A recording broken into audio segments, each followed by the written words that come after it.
Milenio Televisión presenta.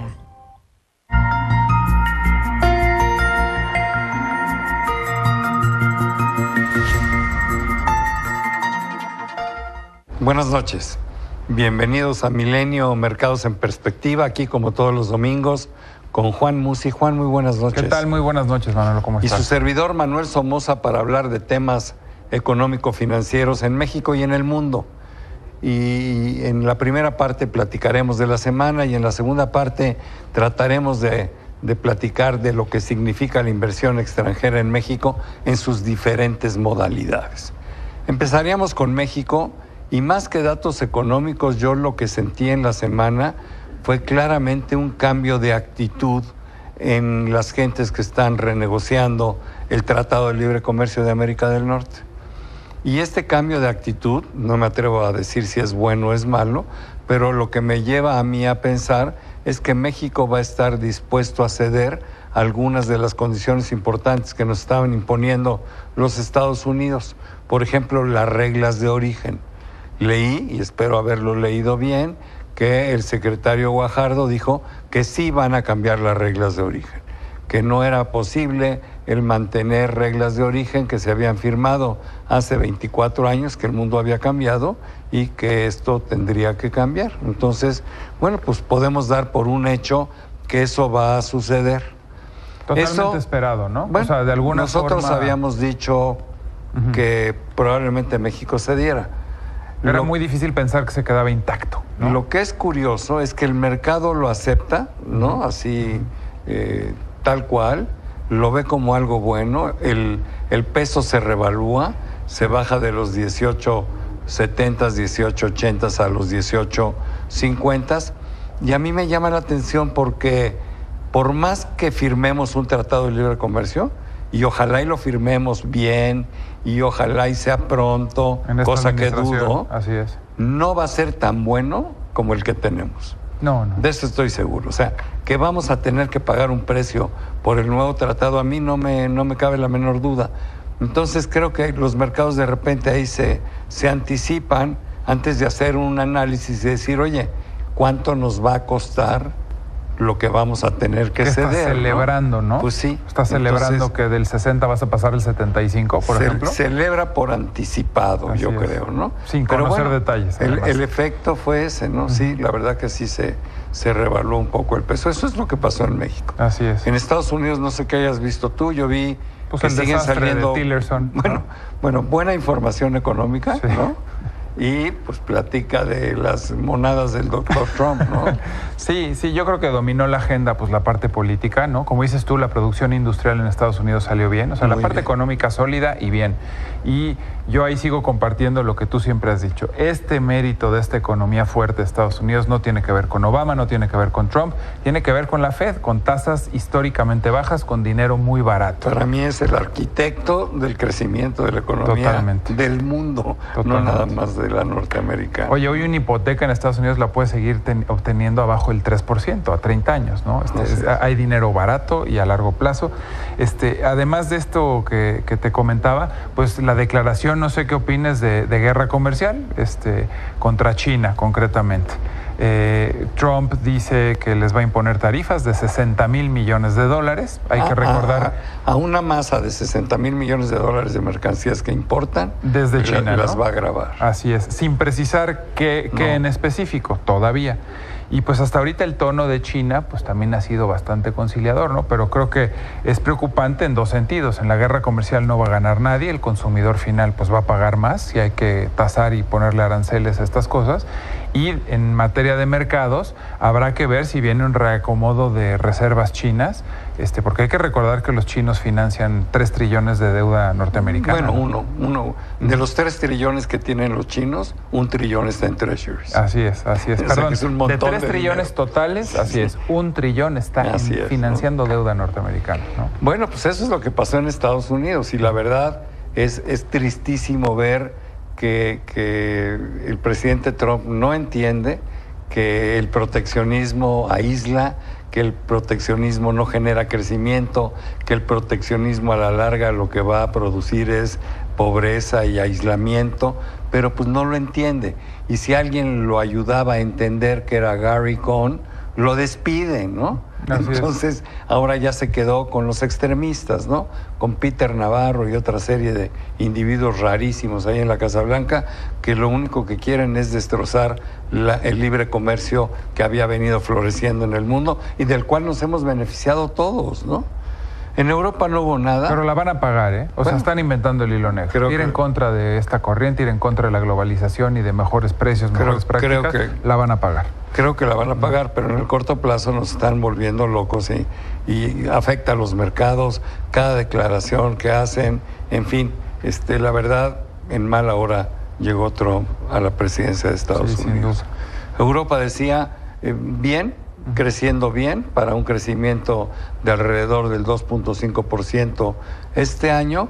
Lo único que no repunta en Europa es la inflación, 1.2% de inflación cuando la meta es 2%. Pero bueno, pues vamos a ver qué es lo que sucede, pero por lo pronto el mundo bastante bien. ¿Se está replicando de alguna forma esta condición de la inflación que en Estados Unidos tardó tanto tiempo en llegar al objetivo que querían? A pesar de los estímulos y de haber impreso tanto dinero, esta condición se está repitiendo en Europa, ¿no? Entonces, el Banco Central Europeo no ha hecho nada. Rápidamente te comento que la semana entrante toca reunión de la FED, el 21 de marzo. Seguramente vamos a ver un incremento de tasa por parte de la FED. No sé qué opinas. De 1/4 de punto para que suban de 1,5 a 1,75. Así es, martes y miércoles se reúne la FED y inflación en México también, que deberemos de seguir viéndola bajar, ¿no? También ojalá. El día 22. Va a ser clave esos dos datos. Así es. Ahora quisiéramos pasar a platicar de la inversión extranjera en México. Hay dos tipos de inversión extranjera. La inversión extranjera directa, que por mucho es la mejor, porque es la que viene, son dólares que vienen, que se convierten en fábricas, que se convierten en ladrillos, que se convierten en compra de terrenos, que se convierten en empresas, en empleos, en importación de maquinaria y equipo, y es una inversión que se queda ahí siempre. Esta inversión empezó a crecer en México a partir, en forma importante, a partir de la firma del Tratado de Libre Comercio. De hecho, el TLC tenía dos objetivos: incrementar las exportaciones de México, pero también incrementar la inversión extranjera a México para que desde aquí estas plantas que se estaban estableciendo pudieran exportar a Estados Unidos. Y realmente los objetivos se lograron. Si no fueron más importantes fue porque México no se abrió, mantuvo cerrado el sector energético durante muchísimos años, mantuvo cerrado el sector de comunicaciones, pero a pesar de eso, como ustedes ven en la gráfica, en los últimos 10 años pues hemos tenido flujos muy importantes, 29,000 millones de dólares en el 2008, en el 2010 27,000, un récord de 48,000 millones en el 2013. Ahí hubo una operación de una venta importante, ¿no? De una empresa mexicana, así como es, tú dices. Se vendió el Grupo Modelo y el dinero que entró. Por eso etcétera, se sale tanto como de contexto, ¿no? Pero el 2015 fue buenísimo, el 34,000, el año pasado 29,000.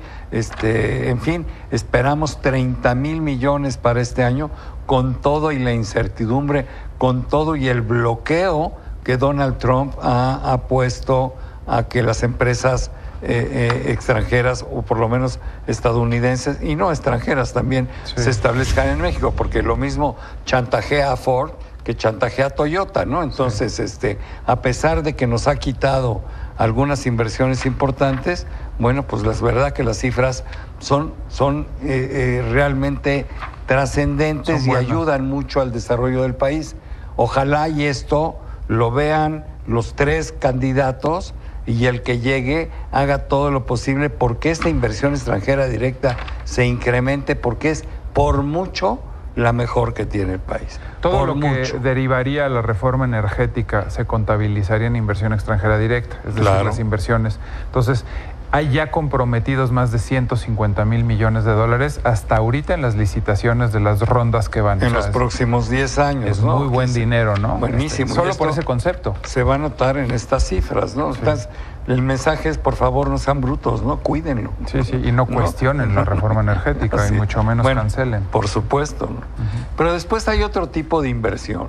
Esta es una inversión menos fija, realmente no es fija, es una inversión que tiene rasgos de especulación, es una inversión que no es de carácter permanente, es una inversión que viene al país simplemente buscando mejores rendimientos inversión de portafolio, que los que puede tener en su país.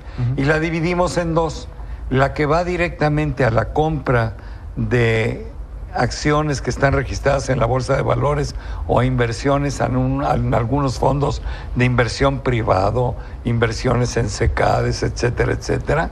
Bueno, pues ha sido también importante. Por ejemplo, en el año 2009, el saldo que había de inversión extranjera en bienes, en mercado de capitales era de 134,000 millones de dólares y para el 2017 el saldo ya había subido a 151,000. Tuvimos en el 17 una entrada de 10,000 millones de dólares a la bolsa y este año, hasta el 18 de febrero, habían entrado 600 millones. Aquí juegan dos factores, ¿no? O sea, por un lado, ¿cuál es la perspectiva que se tiene sobre el mercado accionario y propiamente la economía mexicana para invertir en acciones de empresas mexicanas? Y el tipo de cambio, ¿no? Porque pues hay que recordar que mucha de esta inversión son dólares que se venden para comprar pesos y luego con esos pesos invertirte en bolsa, ¿no? Bien, y la más importante de todas por los montos es la inversión de extranjeros que viene a comprar bonos mexicanos, evidentemente en pesos, ¿no? Venden sus dólares, reciben pesos y con esos pesos compran bonos emitidos por el gobierno federal.